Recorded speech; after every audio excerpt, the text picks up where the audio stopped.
ADGP MR Ajith കുമാറിനെ suspend ചെയ്തുകൊണ്ടുള്ള order പുറത്തു വന്നിട്ടുണ്ട്. 4 പേജ് അടങ്ങുന്ന ഓർഡറാണ്. വളരെ വിശദമായിട്ട് കാര്യങ്ങൾ, ഏതാണ്ട് ഒരു കുറ്റപത്രത്തിന് സമാനമായിട്ടുള്ള ഒരു ഓർഡറാണ്. തോന്നുന്ന ഒരു കാര്യം കുറ്റപത്രം തന്നെയാണ് ഫലത്തിൽ.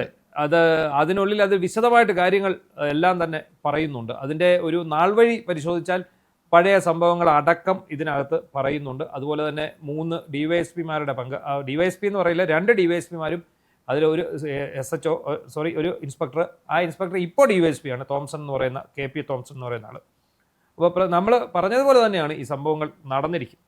എല്ലാം ഇയാൾ ഓപ്പറേറ്റ് ചെയ്ത് തന്നെയാണ്, മുഴുവൻ കാര്യങ്ങളും ഇതിനകത്ത് ഓപ്പറേറ്റ് ചെയ്ത്. എനിക്ക് ഈ സസ്പെൻഷൻ ഉത്തരവ് വായിച്ചു, ചേട്ടൻ വായിച്ചല്ലോ, അത് ഞാനും വായിച്ചു. എനിക്ക് അതിനകത്തുനിന്ന് ഏറ്റവും വ്യക്തമായിട്ട് മനസ്സിലായ ഒരു പോയിന്റ് എന്ന് പറയുന്നത്, അജിത്ത് കുടുങ്ങിയത് 5 അന്വേഷണ ഉദ്യോഗസ്ഥരുടെ മൊഴിയുടെ പുറത്ത്. എല്ലാവരും വളരെ കൃത്യമായിട്ട് പറഞ്ഞ് ഇയാൾ ഇടപെടലിൻ്റെ രീതികളെക്കുറിച്ച്, എങ്ങനെയാണ് ഇടപെട്ടത്, എല്ലാ കാര്യങ്ങളും എല്ലാ ഉദ്യോഗസ്ഥന്മാരും വ്യക്തമായിട്ട് പറഞ്ഞിട്ടുണ്ട്. അവർക്കറിയാം അവർക്കിനി വേറെ വഴിയില്ലെന്നുള്ളത്. ഇനി ഇയാളെ പേടിക്കേണ്ട ആവശ്യം അവർക്കില്ല. ഇല്ല, അതിനകത്ത് അത് അവർ സുനിൽ രാജ് എന്ന് പറയുന്ന DYSP ഒരു പടി കൂടെ കടന്ന് ഒരുപാട് പറഞ്ഞിട്ടുണ്ട്. തോംസൺ എന്ന് പറയുന്ന ഇൻസ്പെക്ടറും അരുൺ എന്ന് പറയുന്ന DYSP, അത് കൂടാതെ 2 ഗ്രേഡ് SIമാർ, ഈ പറയുന്ന ഗിരീഷും ശ്രീകാന്തും, ഒരാൾ SIയും ഒരാൾ ഗ്രേഡ് SIയും. SI ഗ്രേഡിൽ ശമ്പളം വാങ്ങുന്ന ഒരാളാണ്. അപ്പോൾ ഇതിനകത്ത് കൃത്യമായിട്ട് പറയുന്നുണ്ട് എന്താണ് സംഭവിച്ചത് എന്നുള്ളത്. അതായത് ഈ കോടതിയിൽ സമർപ്പിക്കാൻ ഒരു റഫറൽ റിപ്പോർട്ട് തയ്യാറാക്കുന്നതിന് വേണ്ടിയാണ്. അത് ഓൾറെഡി ഇവരുടെ തല അടിച്ചു കീറി എന്നുള്ള പരാതിയിൽ ഒരു കേസ് എടുത്തിരുന്നു. അവർ ഉദ്ദേശിച്ചത് ഇത്രയേ ഉള്ളൂ, ഒരു കേസ് എടുക്കുക, ഇത് കോടതിയിൽ റെഫർ ചെയ്ത് കളയുക എന്നുള്ളതാണ്. ഒരു കാര്യമില്ല എന്നുള്ളത് മനുഷ്യർ തലയടിച്ച് പൊട്ടിച്ചെന്നവർക്ക് ബാധകമേ അല്ല. അത് 2 രീതിയിലാണ് നമുക്കിപ്പോൾ അറിയാം കേസ്. നമ്മളൊരു പിണറായി സർക്കാരിൻ്റെ കാലത്ത് പിണറായി പക്ഷക്കാർ അല്ലെങ്കിൽ CPMകാരല്ലാത്ത ആര് പരാതി കൊടുത്താലും ഒരു കേസും ഇവിടെ രജിസ്റ്റർ ചെയ്യും. മാത്രമല്ല കൗണ്ടർ കേസ് അപ്പം തന്നെ മറ്റവൻ്റെ കൊണ്ട് കൊടുക്കും. അതെ, അപ്പോൾ വരുമായിരുന്നു. ഇപ്പോൾ ഒരു ഉദാഹരണത്തിന് ഞാനിപ്പോൾ ഒരു കേസ് കൊടുത്തു, ഞാൻ പിണറായിയുടെ ആളല്ല, ഞാൻ പുറമേ എന്നുള്ള, ഞാനൊരു കേസ് കൊടുക്കുന്നത് ഒന്നുകിൽ ഒരു CPMൻ്റെ നേതാവിനെതിരെയാണ്, അല്ലെങ്കിൽ ഒരു പോലീസ് ഉദ്യോഗസ്ഥനെതിരെയാണെന്ന് കരുതുക. ഇവർ ഈ പരാതി അവിടെ വാങ്ങി വെക്കും, ഒരു നടപടിയും ഉണ്ടാവില്ല. കുറച്ച് കഴിയുമ്പോൾ നമുക്കൊരു മെസ്സേജ് വരും, നിങ്ങളുടെ പരാതി പരിഹരിച്ചിരിക്കുന്നു. അത് എങ്ങനെ പരിഹരിച്ചു എന്ന് ചോദിക്കും. പിന്നെ നമുക്കുള്ള ഏക മാർഗം എന്ന് പറയുന്നത് കോടതിയെ സമീപിക്കുക. കോടതിയിൽ സ്വകാര്യ അന്യായം ഫയൽ ചെയ്യുക, CMP ഫയൽ ചെയ്യുക. ഈ CMP ഫയൽ ചെയ്യുമ്പോൾ കോടതി പറയും ഇയാളുടെ പരാതിയിൽ ഒരു FIR ഇട്ട് അന്വേഷിക്കാൻ പറയും. ഇവരെ പണി എന്താ പറയുക, ഇവർ അപ്പം തന്നെ FIR ഇടും. അത് നിസ്സാര വകുപ്പുകളൊക്കെ ഇട്ട് FIR ഇടും. എന്നിട്ട് നമ്മുടെ മൊഴി എടുത്തിട്ടാണ് FIR ഇടുന്നത്. അതിനുശേഷം പിന്നെ നമ്മളൊന്നും അറിയത്തില്ല. പിന്നെ നമ്മൾ അറിയുന്നത് എന്താണെന്ന് അറിയാം, നമ്മളുടെ ഇട്ട FIR ക്വാഷ് ചെയ്തു, കോടതിയിൽ റഫറൽ റിപ്പോർട്ട് കൊടുത്തു എന്നാണ് അറിയുന്നത്. എന്താണ്, ഈ പരാതി വ്യാജമാണെന്നും അല്ലെ ഈ പരാതി കണ്ടെത്താമെന്നും ഇവർ ഇതിടും. അതോടുകൂടി അത് കഴിഞ്ഞു, നമ്മുടെ പരിപാടി കഴിഞ്ഞു, ഇനി നമുക്ക് ഒന്നും ചെയ്യാൻ കഴിയില്ല, അത് അവിടെ തീർന്നു. ഏതാണ്ട് ഇതേ പരിപാടി തന്നെയാണ് ഇവിടെയും സംഭവിച്ചത്. കോടതിയുടെ നിർദ്ദേശപ്രകാരം ഒരു CMP ഇടുന്നു. CMP ഇട്ട് ആദ്യം പരാതി കൊടുക്കുന്നു, ഇവർ കേസെടുക്കുന്നില്ല, കോടതിയിൽ ഒരു CMP ഇടുന്നു. CMP പ്രകാരം കോടതി പോലീസിനോട് റിപ്പോർട്ട് ചോദിക്കും.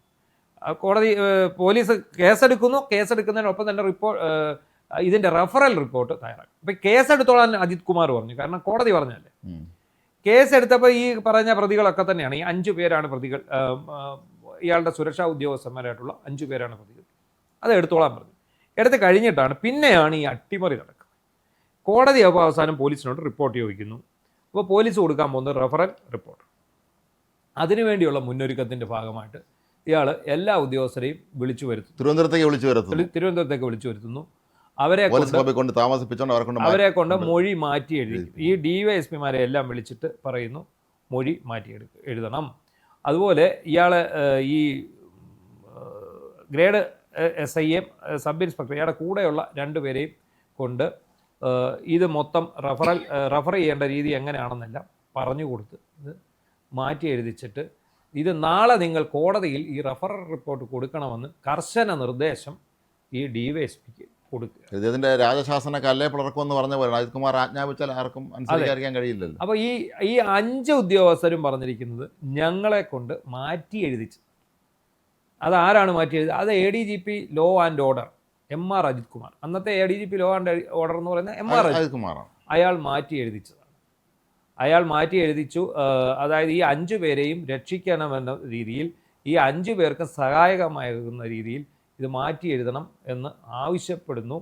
അത് നമ്മുടെ പോലീസ് സേനയിൽ ഇതുപോലെ ഒരുപാട് അട്ടിമറികൾ പണ്ടും ഉണ്ടായിട്ടുണ്ട്. പക്ഷേ ഇത്ര ആസൂത്രിതമായിട്ടൊരു അട്ടിമറി അപ്പോൾ ചില ഉദ്യോഗസ്ഥരുണ്ടല്ലോ, ഇപ്പം നമ്മൾ വിചാരിക്കും 5 ഉദ്യോഗസ്ഥരെ വിളിച്ചെന്ന് വിചാരിക്കും, ഇതിൽ ഒരുമാതിരിപ്പെട്ട നല്ല ഉദ്യോഗസ്ഥൻ ഒരാളെങ്കിലും കാണും. അയാൾ പറയും എനിക്ക് പറ്റില്ല എന്ന് പറയും. പക്ഷേ ഈ 5 എണ്ണവും ഒരുപോലെ ഇയാളെ ഭയന്നിരുന്നു. ഇവർക്ക് ആർക്കും നട്ടലുണ്ടായിരുന്നില്ല. അതാണ്, ഇയാളെല്ലാവരും ഭയപ്പെട്ടിരുന്നു. കാരണം ഇയാൾ ഭയങ്കര ക്രൂര കഥാപാത്രം, ഇയാൾ എന്തും ചെയ്യാൻ മടിക്കാത്ത ആളാണെന്ന് ഇവർക്ക് എല്ലാവർക്കും അറിയാം. എല്ലാവർക്കും കുടുംബം ജോലി ഇതൊക്കെ ഉള്ളവരായിരിക്കാം, അത് എല്ലാവരും അഴിമതിക്കാരും ആയിരിക്കില്ല, ചിലപ്പം പൈസ ഒന്നും ഇല്ലാത്തവരായിരിക്കും, ശമ്പളം കൊണ്ട് ജീവിക്കുന്നവരായിരിക്കും. അങ്ങനത്തെ ആളെ സംബന്ധിച്ചിടത്തോളം അവർ ഭയന്ന് ഇയാൾ പറഞ്ഞ എല്ലാം അനുസരിക്കും. അതാണ് അവിടെ സംഭവിച്ചിട്ടുള്ളത്. അപ്പോൾ സ്വാഭാവികമായിട്ടും എന്ത് സംഭവിക്കുന്നു, ഇവർക്ക് ആർക്കും നട്ടലില്ലാത്ത ഉദ്യോഗസ്ഥന്മാരായിരുന്നു. പക്ഷെ അവരൊരു കാര്യം ചെയ്തു, ഇപ്പോൾ അവർക്ക് നട്ടല് കിളിർത്തു. പിണറായി വിജയൻ ഇറങ്ങി, ഇയാളിപ്പോൾ ADGP അജിത് കുമാർ ഇപ്പോൾ ഇരിക്കുന്ന ഒരു സാധാ SP ഇരിക്കുന്ന പോസ്റ്റിലായിരിക്കും. ബെബ്കോ MD എന്ന് പറയുന്നത് പോസ്റ്റാണ്. ഒരു IPS കാരൻ ഇരിക്കാൻ പറ്റുന്ന പോസ്റ്റല്ല, സാധാ IPS കാരൻ ഇരിക്കാവുന്ന പോസ്റ്റാണ്. തസ്തി എന്ന് പറയുന്ന ഒരു സാധാ SPക്ക് മാത്രമാണ് ഈ ബെബ്കോ MDയുടെ സ്ഥാനം കൊടുക്കുക. അതായത് സർവീസിൽ IPS കഴിഞ്ഞ് സർവീസിൽ SP ആയിട്ട് കയറുന്ന ആളിന് കൊടുക്കുന്ന, അതായത് ഫ്രഷ് IPS കാർക്കുള്ള പോസ്റ്റാണ് ഈ പറഞ്ഞ. അവിടെയാണ് ഇയാൾ പോയി ADGP, ഇപ്പൊ DGP ആകാൻ പോകുന്ന ആളാണ് പോയി ബെബ്കോയിലിരിക്കുന്നത്. ഇയാളെ അവിടെ കൊണ്ട് ഇരുത്തിയതും ആരാണ്? പിണറായി വിജയനാണ്. കൊണ്ട് നടന്നത് നീയേ ചാപ്പ, കൊണ്ട് കൊല്ലിച്ചത് നീയേ ചാപ്പ എന്ന് പറഞ്ഞ പോലെ ഇയാൾ പിണറായിയോട് രാജഭക്തി കാണിച്ചു. പിണറായിയുടെ ബന്ധം അടുക്കള വഴിയായിരുന്നു. അദ്ദേഹം കമല ചേച്ചിയുടെ ആളായിരുന്നു. കമല ചേച്ചി അജിത്തിനെ വിളിച്ചിട്ട്, അജിത്തെ അവനെ പോയി തട്ടിക്കോ, ഇവനെ പിടിച്ചോ എന്നൊക്കെ പറഞ്ഞ് പിന്നെ കമല ചേച്ചിയൊക്കെ ഇപ്പൊ വിറച്ചായിരിക്കുന്നത്. ED എപ്പോൾ വന്ന് തൂക്കിക്കൊണ്ടുപോകുന്ന അറിയാമേ. അതാ ഒരു നാട് ഭരിക്കുന്ന ഒരു മുഖ്യമന്ത്രി, ആ മുഖ്യമന്ത്രിയുടെ ഭാര്യ ബാക്കി ഭാഗങ്ങൾ ഭരിക്കുകയാണ്. ഒന്ന് ആലോചിച്ച് നോക്കി. ഇതുപോലെ ഞാൻ വേറെ ഒന്ന് കണ്ടിട്ടുള്ളത് വെള്ളാപ്പള്ളി നടേശന്റെ വീട്ടിലാണ്. അവിടെ എല്ലാവരും ഈ പറയുന്ന പോലെ പുള്ളിയുടെ ഭാര്യയാണ് പോയി കണ്ട് വഴങ്ങി, പ്രീതി കൊച്ചമ്മയെ കണ്ട് വഴങ്ങി. അവര് പറയും എന്ത് ചെയ്യണോ, അത് മഹേശന്റെ ബന്ധുക്കളും പറഞ്ഞിട്ടുണ്ടല്ലോ. പല ഉന്നതരുടെയും കുടുംബങ്ങളിൽ ഉള്ളത് ഈ കൊച്ചമ്മമാരുടെ സേവകന്മാരാണുള്ള കാര്യം. ഈ നമ്മുടെ അവിടെ ഒരു ബിംബം അവിടെ കാണും, ഈ ബിംബം അവിടെ ഇരിക്കുകയുള്ളൂ. ഈ അടുക്കളയിലാണ് സംഗതികളെല്ലാം തീരുമാനിക്കപ്പെടുന്നത്. പിണറായി വിജയൻ വന്ന എയർപോർട്ടിൽ ചെല്ലാത്ത MR അജിത് കുമാർ കമല വന്നപ്പോൾ ഓടിച്ചു കണ്ണൂർ വരെ അവർക്ക് സുരക്ഷ ഒരുക്കി പോയ ടീമാണ്. അപ്പോൾ അതിനെക്കുറിച്ച് നമ്മൾ കൂടുതൽ പറയേണ്ട കാര്യമൊന്നുമില്ല. എന്താണെങ്കിലും ശരി, ഇതിൽ കൃത്യമായിട്ട് പറയുന്നു, ഈ 5 അന്വേഷണ ഉദ്യോഗസ്ഥരുടെ മൊഴിയാണ് ഏക തെളിവ്. അത് മാത്രമല്ല, ഡിജിറ്റൽ തെളിവുണ്ട്. എന്നിട്ട് ഇയാൾക്ക് വിശദീകരണം ചോദിച്ച് SITയുടെ റിപ്പോർട്ടിന്റെ അടിസ്ഥാനത്തിൽ വിശദീകരണം ചോദിച്ച് DGPക്ക് കത്ത് കൊടുക്കും. അതിന് ഇയാൾ കൊടുത്ത എൻറ്ററിം മറുപടി, നമ്മൾ കഴിഞ്ഞ ദിവസം പറഞ്ഞത്, ഇന്നത് അത് ശരിക്കും ആ റിപ്പോർട്ടിനകത്ത് അങ്ങനെയാണ് പറയുന്നത്. നമ്മളന്ന് ഇവിടെ പറഞ്ഞത് താൽക്കാലിക മറുപടി, എൻറ്ററിം മറുപടി എന്ന് നമ്മൾ പറഞ്ഞതാണ്. അതിപ്പം കോടതി ഭാഷ ഉപയോഗിച്ച് നമ്മൾ പറഞ്ഞതാണ്. പക്ഷേ ഇന്ന് വന്ന സസ്പെൻഷനകത്ത് എൻറ്ററിം മറുപടി എന്ന് തന്നെയാണ് വന്നിരിക്കുന്നത്. അപ്പോൾ അതിനകത്ത് എന്താണ് പറയുന്നത്? അതിനകത്ത് ഇയാൾ പറയുന്നത്, ഇതെല്ലാം തെറ്റാണ്. മാത്രമല്ല, നിങ്ങൾ ഈ മൊഴികൾ മുഴുവൻ ഞാൻ മറുപടി തരാം. അപ്പൊ മാത്രമല്ല, അതിന്റെ ഒപ്പം പുള്ളി അഡീഷണൽ ആയിട്ട് ഒരു എവിഡൻസ് കൂടെ ചേർത്തിട്ടുണ്ട്. 2024 SP ആലപ്പുഴ SP ആയിരുന്ന ചൈത്ര തെരേസായൻ കൊടുത്ത റിപ്പോർട്ടുണ്ട്. ആ റിപ്പോർട്ട് കൂടി ഇങ്ങോട്ട് അയക്കൂ. അപ്പോൾ ഞാനിത് പഠിച്ചതിന് ശേഷം സമയമെടുത്ത് ഞാൻ മറുപടി തരാം. അപ്പൊ DGP പറഞ്ഞു, ഓ വേണ്ട, അവിടെ ഇരുന്നോളുക, ഈ കിട്ടിയ അത്രയും മതി, ഇത് അങ്ങോട്ട് കൊടുത്തു. ഇതൊരു കാരണവശാൽ ഇതങ്ങനെയാണ് ഒരാൾക്ക് ഈ കിട്ടിയ രേഖകൾ മുഴുവൻ അങ്ങോട്ട് കൊടുക്കുക. ഇത് തന്നെ ഇയാൾക്ക് അധികമാണ്. കാരണം ഇയാളിരിക്കുന്ന സമയത്ത് ഇയാൾ ഒരാൾക്കും സ്വാഭാവിക നീതി എന്ന് പറഞ്ഞ് ഒരു സംഭവം എല്ലാ മേഖലകളിലും ഉണ്ട്. ഒരാളെ കേൾക്കുക എന്നുള്ളതാണ് ഈ സ്വാഭാവിക നീതി. ഇപ്പോൾ ഒരു പോലീസ് ഉദ്യോഗസ്ഥനെ സസ്പെൻഡ് ചെയ്യുന്നതിന് മുമ്പ് അയാളെ വിളിച്ചു വരുത്തി അയാളോട് റിപ്പോർട്ട് ചോദിച്ച് അയാൾ പറയാനുള്ളത് കേട്ടതിന് ശേഷം സസ്പെൻഡ് ചെയ്യണമെന്നാണ്. മിക്കയിടത്തും അതാണ് നടന്നു. പക്ഷെ അജിത് കുമാർ ചെയ്ത എന്താണെന്നറിയോ, ഒരാളോടും ഒരു വിശദീകരണം ചോദിക്കില്ല, അപ്പോഴേ സസ്പെൻഡ് ചെയ്യാം.